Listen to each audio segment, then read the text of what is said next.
Yeah. Not a problem. Yeah.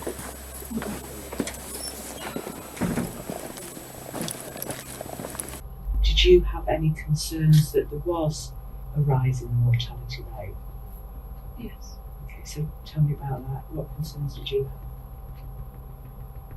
I think we don't just notice as a team in general, the nursing staff, that this was a rise compared to previous years. What happens when police catch a serial baby killer? It has been confirmed that Nurse Lucy Letby, aged 33, killed 7 babies in total when working at the Countess of Chester Hospital in Chester. Letby's methods included injecting her babies with air or insulin in their bloodstreams, overfeeding them and physically assaulting them. This makes her the single most prolific serial killer of children in modern British history. And fun fact, my mum knew her and was served by her numerous times when Letby was working as a shop assistant in WH Smith's where my mum lived. So it's kind of freaky. She was arrested in 2018 and here we see this very interesting police body cam footage. Hello, Lucy, is it? Yes. Hello, my name's Chester, please. Locate Steph in 2 seconds. Yes. Yeah, thank you. Yeah, not a problem. Yeah. I'm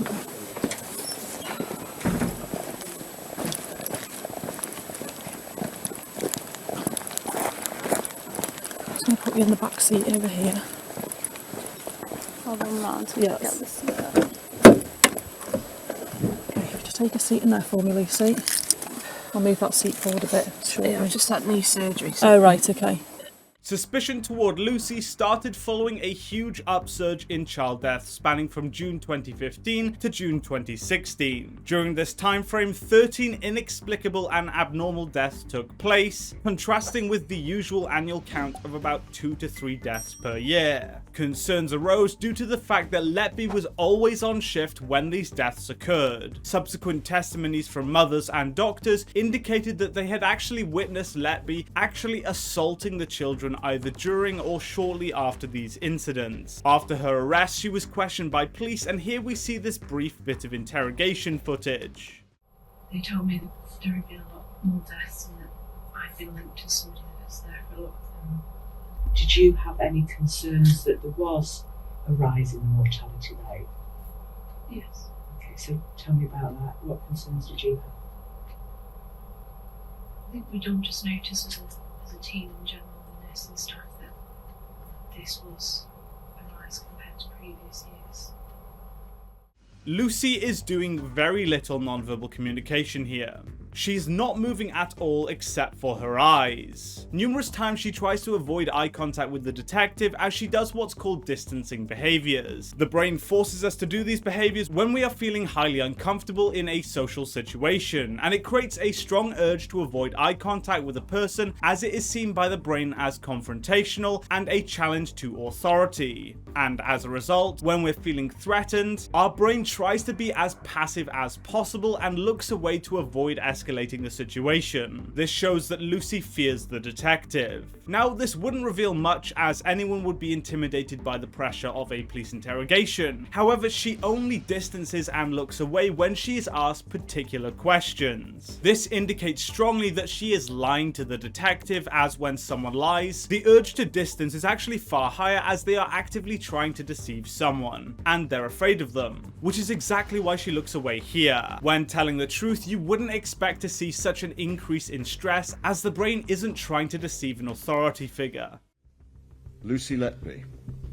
Over a period of almost 13 months between June 2015 and June 2016, when in your mid-20s and employed as a neonatal nurse in the Countess of Chester Hospital in Chester, with specialist training in intensive care, you murdered 7 babies and attempted to murder 6 others.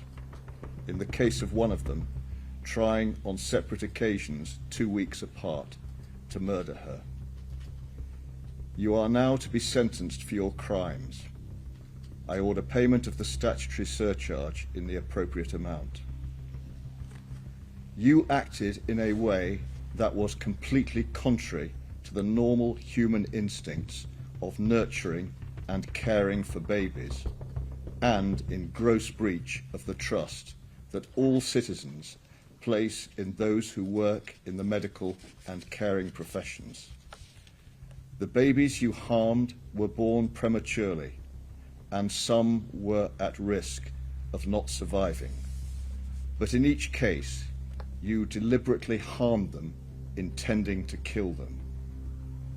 In your evidence, you said that hurting a baby is completely against everything that being a nurse is, as indeed it should be.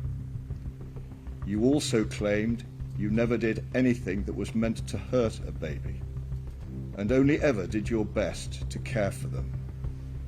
That was but one of the many lies you were found to have told in this case.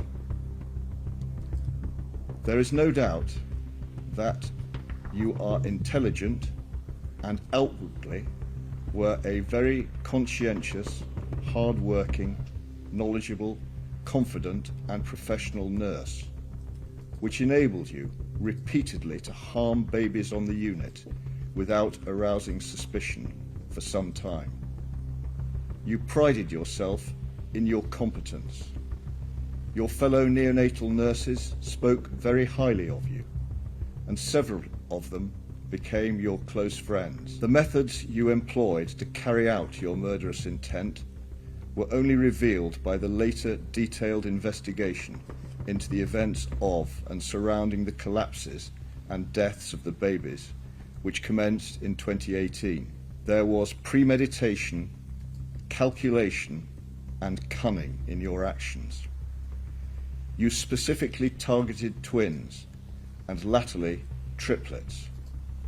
Some babies were healthy, others had medical issues of which you were aware. The great majority of your victims suffered acute pain as a result of what you did to them. They all fought for survival. Some, sadly, struggled in vain and died. You used a number of different ways to try to kill them, thereby misleading clinicians into believing the collapses had, or might have had, a natural cause, or were a consequence of a developing medical condition. You took opportunities to harm babies when staff were in breaks, or away from babies. On some occasions, you falsified records to indicate there were signs of a deterioration before a collapse occurred. You knew that the last thing anyone working in the unit would or did think was that someone caring for the babies was deliberately harming them. Lucy Letby, on each of the 7 offences of murder and the 7 offences of attempted murder, I sentence you to imprisonment for life. Because the seriousness of your offences is exceptionally high, I direct that the early release provisions do not apply. The order of the court, therefore, is a whole life order on each and every offence, and you will spend the rest of your life in prison. Letby stole over 250 private documents pertaining to the children's care, which the presiding judge in her trial later deemed as macabre records of the attacks. Additionally, she was also found to be manipulating patient records to divert any suspicion away from her, but she failed. 2 years into the inquiry, it was uncovered that 2 victims had actually been intentionally injected with insulin, a fact which Letby actually admitted to, confirming that she is a murderer. Investigations highlighted 25 questionable events, all which coincided with Letby's shifts, setting her apart from the other staff as a suspect. Surprisingly, once Letby was relieved of her duties from the shifts in June 2016, the deaths stopped. Subsequent to the convictions, the Cheshire Constabulary expressed their belief that Letby might have victimized more individuals, potentially extending to Liverpool Women's Hospital, where 2 infants lost their lives during Letby's tenure there as a trainee nurse. Letby's trial began at Manchester Crown Court on the 10th of October 2022. She pleaded not guilty to 7 counts of murder and 15 counts of attempted murder. Letby was eventually found guilty of 7 counts of murder of 7 babies, which makes her the most prolific serial killer of children in modern British history, and is only the 4th female criminal in British history to have no hope of parole. Letby was sentenced to life imprisonment with a whole life order, which is the single most severe sentence possible under modern English law. There was a child serial killer in the Victorian era, but she was executed. So thank you so much for watching this video, guys. If you did enjoy it, please be sure to hit the like button and subscribe for more content, and I'll see you in the next video. Goodbye.